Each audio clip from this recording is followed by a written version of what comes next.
Can you heal your brain on NoFap, even if you keep relapsing about twice a month? Scandinavian Bob here, hi. Yeah, a real voice and person behind this video, who has been involved in the porn addiction community for 13 years now. So if you're getting tired of all these fake AI videos out there, consider subscribing. Now, first of all, we need to understand that guys do NoFap for many different reasons. And some people like to use the term NoFap when they actually mean semen retention. And so listen up here. If you are just doing NoFap in order to retain and you have no history of porn use, of being addicted to porn, and you otherwise live a very healthy lifestyle, and then you have nothing to heal from. I mean, even if you relapse a couple of times a month without using porn, then sure, you might lose a tiny bit of the energy increase people notice that they are building up on a semen retention streak. But that energy will be back in just a few days after your release. So we can't even use the word heal in your case. So in short, of course you can experience massive benefits even if you relapse a couple of times a month if you're not addicted to porn and you do it for the semen retention energy effects. In fact, I sometimes do retention in cycles and release about once every second week or so, without porn of course. And then I don't even call that a relapse because it was a planned cycle.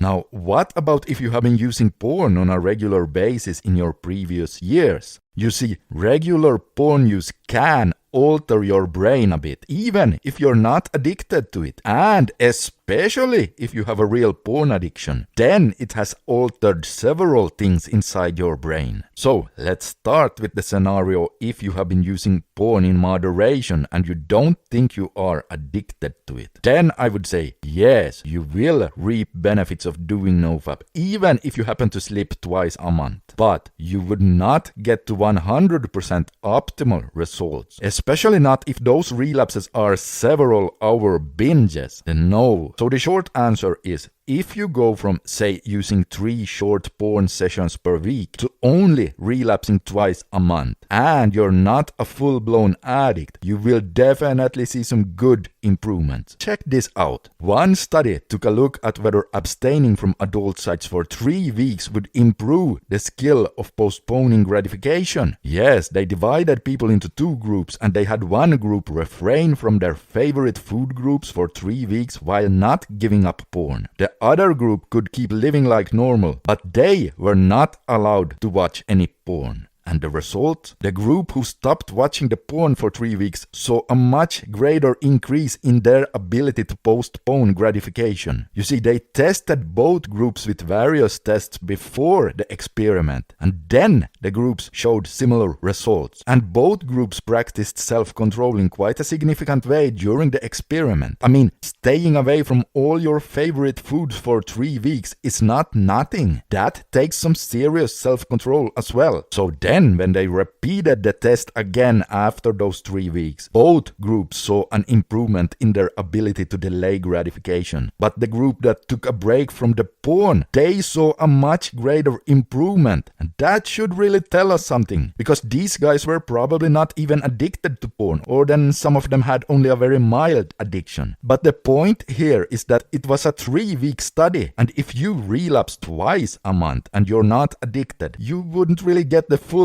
package we're after, not those 100% benefits. But that study was very interesting, wouldn't you say? Because even though taking a break from eating your favorite foods for 3 weeks takes a lot of willpower, it paled in comparison with the porn abstinence group. Again, that should really tell us something about how powerful living a no-porn lifestyle can be in so many areas of our lives. Now, what about if you are truly addicted to porn then? What would happen if you relapse twice a month then? Well, now it gets a bit more complicated because there are several brain changes that happen when you develop a real addiction. But if you go from relapsing, say, 3, 4 times a week to only relapsing twice a month, your dopamine system will actually upregulate a bit. So yes, you are making progress and you should be really proud about that and that you are on your way. But you can't stay there, because with 2 relapses a month, unfortunately, you are still way below the average optimal functioning dopamine system. We know this because, for example, the addiction expert Anna Lemke says in her great book Dopamine Nation that 2 weeks after quitting an addiction, the dopamine levels are still painfully below average. And so now you say, okay, but what kind of an addiction are we talking about here? Well, you have to remember now that all addictions, no matter what you are addicted to, share these 4 fundamental brain changes. Yes, as you can see on the screen right now. And right now we are talking about your dopamine system and the desensitization part of the brain changes. So if you then relapse twice a month or thereabout, you might be a bit better off from your previous life, and that's good, but it's still far from feeling good. And here we can actually use the word heal and say, no, unfortunately not. You will not fully heal your dopamine system if you're addicted and you have a pretty heavy relapse twice a month or so. And also not even if it's a milder relapse. Although you might be upregulating your dopamine system a little bit compared to how you were doing back when you were a heavy user. But again, honestly, unfortunately, it's far from good enough. But then we have the sensitization part, which basically means a super memory of pleasure. Yes, sensitization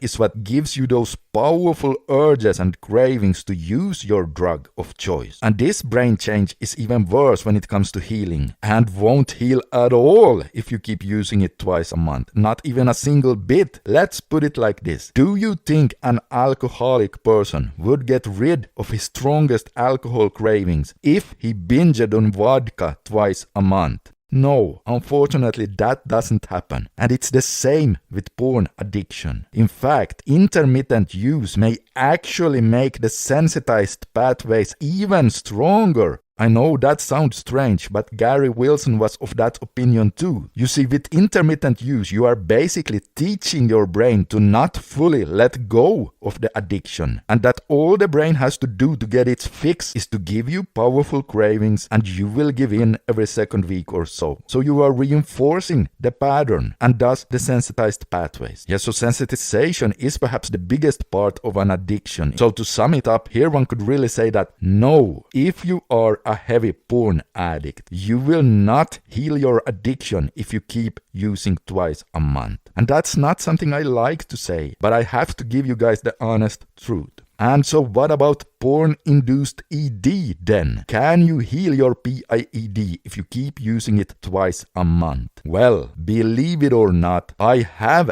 actually seen a few guys recover from PIED, even with some relapses here and there, about maybe 1 to twice a month. During my 12 years I have been involved in the porn addiction community. However, I have to say, at least 99% of guys with PIED will have to do better than that if they want to become fully functional again. Unfortunately, that's just the case. For the vast majority of guys, 2-week streaks are just not enough to heal your brain if you have PIED. Now, a pretty big number can recover their PIED with 90 days though, and even more of the guys have recovered by the 4th and 5th month mark. Okay, so I hope this answered some of your questions. Consider subscribing for more videos like this. And speaking of rebooting, if you ever wondered how long it's going to take your brain to recover after all the years of porn, then you can try my free recovery time estimator using the link below. So hey guys, take a look at the video you see on the screen right here if you want to know whether or not you should reset after you had a slip or two. Just take a look right now and you'll see exactly what I mean.